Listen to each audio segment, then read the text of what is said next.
Hi there. Welcome back to my email teardown of Kora Organics welcome email sequence. I'm Emily, an email conversion strategist and copywriter.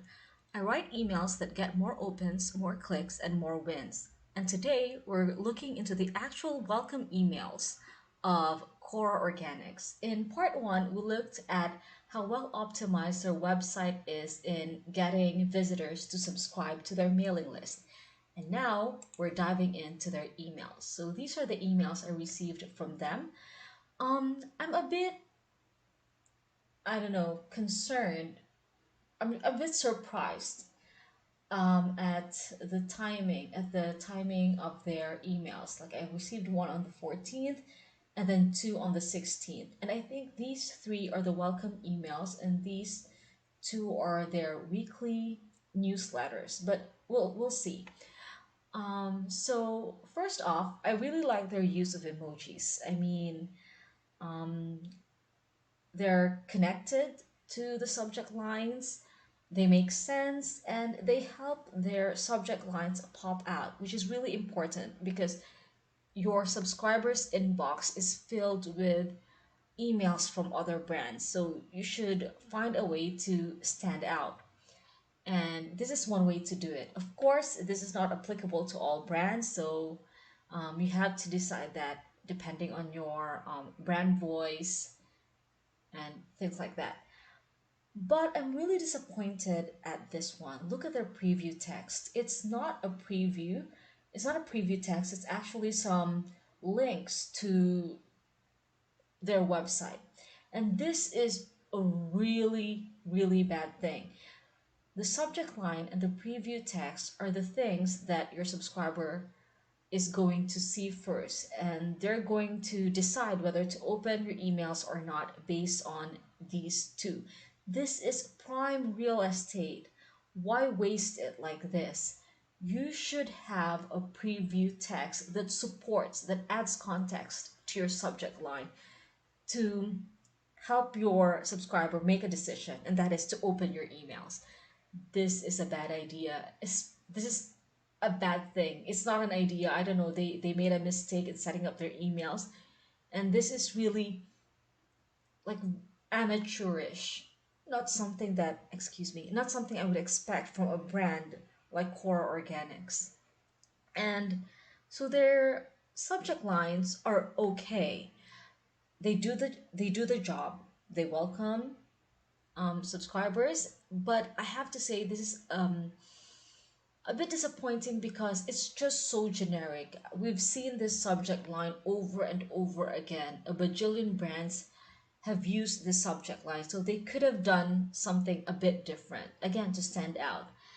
And discover Kora Organics, okay, more Milky Mushroom Magic. So yeah, they do their job, but um, with a great copywriter, they could have done so much better than these. Okay, let's try to look at their emails. Let's remove the highlight. So, yeah, I have to say, Miranda Kerr, I have to say it again, she's stunning, she's gorgeous, and I find that she's front and center, even on their website. Like most of the images here are of her, and why not? She's the founder and CEO of this brand, and she's a great brand ambassador, I think, and she's just so gorgeous. So the gift of glow to help you start achieving beautiful, healthy skin, 15% off your first order.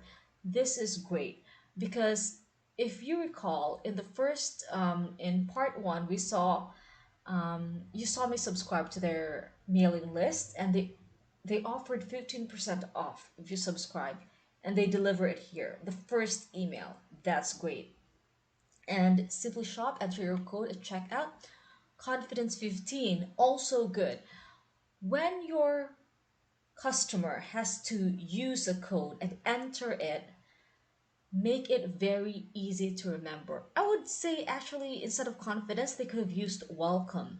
Welcome 15 instead of confidence because it's just like it's so random. Why confidence? I haven't seen that on their web copy, and they just, I don't know, randomly selected that. But it's not so bad because confidence is still easy to understand. Some brands use this randomly generated mix of numbers and letters, and that's terrible. Unless that's automatically applied at checkout, then it doesn't matter. Here next is join Kora rewards. Okay, this is a bit confusing because when I subscribed, they actually brought me to the join Kora rewards page. So it's a bit confusing. This tells me that they haven't really mapped out the the journey of their subscriber's journey. I mean, who should receive which emails? They don't have that. So I shouldn't have received this email, this part, because I'm already part of the Core Rewards program. And even if I weren't a part of this one, even if I just subscribed to a newsletter, I wouldn't recommend asking to join a subscriber for a rewards program when you're asking them to make the first purchase. This is a big ask, asking a subscriber to buy products from you, even with a 15% off. And then you're asking them to join Core Rewards program. Maybe they're thinking, should I join Core Rewards first or should I buy first? Maybe I should join first and I'll get more discounts. So it just confuses the reader. And when your subscriber is confused, they're more likely not to take any action. So especially this one, a big ask and a big ask. No, your emails, as much as possible, should follow the rule of one. One offer, one call to action. So rewards, gift cards, magical vibrations, blah blah blah. So yeah. But I have to say their images are just like wonderful. Next one. Okay, so this is, I think, thank you for joining Kora. So this is like the brand story. They're telling us about Kora Organics. So I think this is from Miranda Kerr. Um, Let me pause for a bit so that I can read it. Okay, I would say good copy, but very corporate. And this is a missed opportunity because since Miranda Kerr is the CEO and founder, and she's front and center of this brand, the email should have come from her. I mean, she doesn't have to personally write it, but it should be in her voice, coming from her, her story. This one is like corporate talk.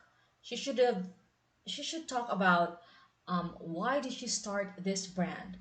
Um, what at which point in her life did she decide to start this business? What are her motivations? Something like that to connect to the readers on a more personal, to connect to the subscribers, I mean, on a more personal level.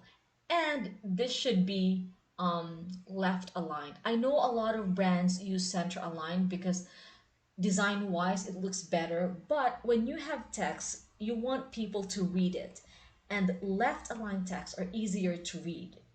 So pictures, you want to look at them, great.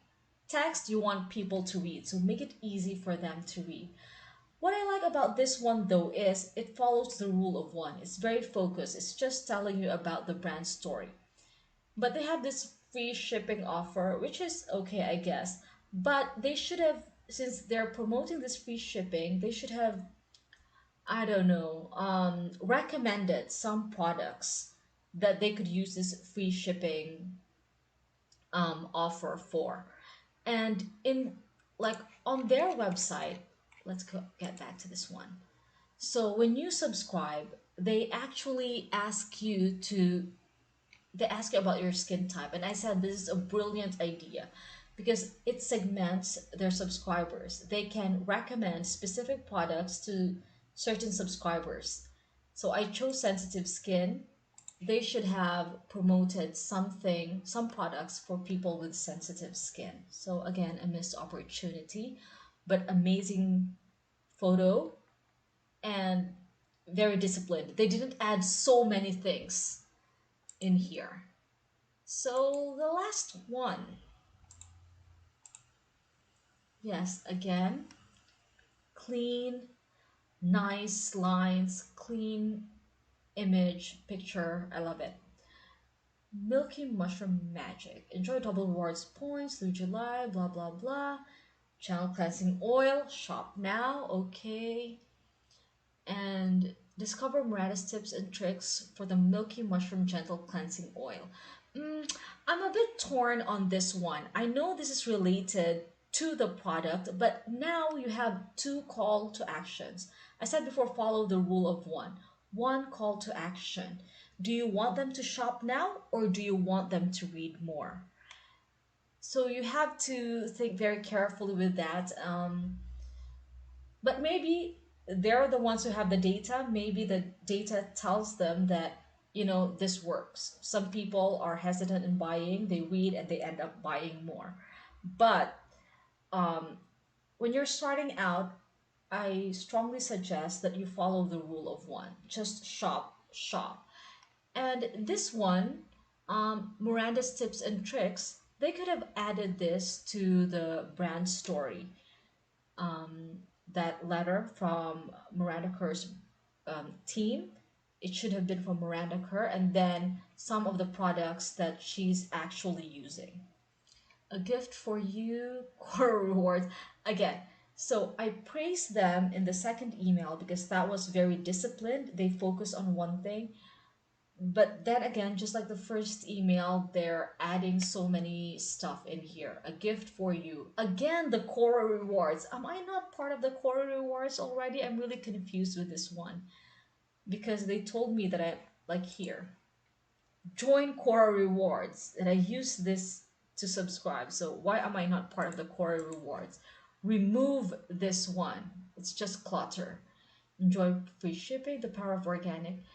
This one is actually good. Instead of having this gift for you, maybe having that section here, a section where people can find out more things if they want to, but it's de-optimized. It doesn't really steal the attention from your main offer. I'm not saying that this gift for you is not important.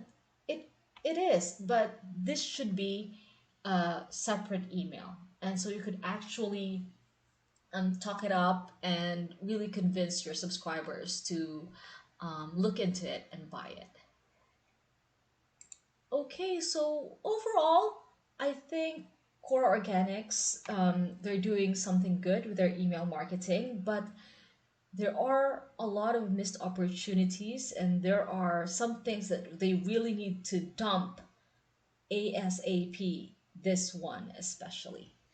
So yeah, that's it for my email teardown of Core Organics welcome emails. And as an email conversion strategist, this is one of the things I do. I do email audits, and with that, I dig deep into the copy sequences and data to find out where the money leaks are so you can plug them real quick and the areas to optimize so you can get more opens, more clicks, and more wins. So, of course, an audit is more than a video walkthrough like this one. That also includes a summary report and a strategy call so that we can discuss how to really um, optimize your email sequence. So that's it. Thank you very much. See you next time.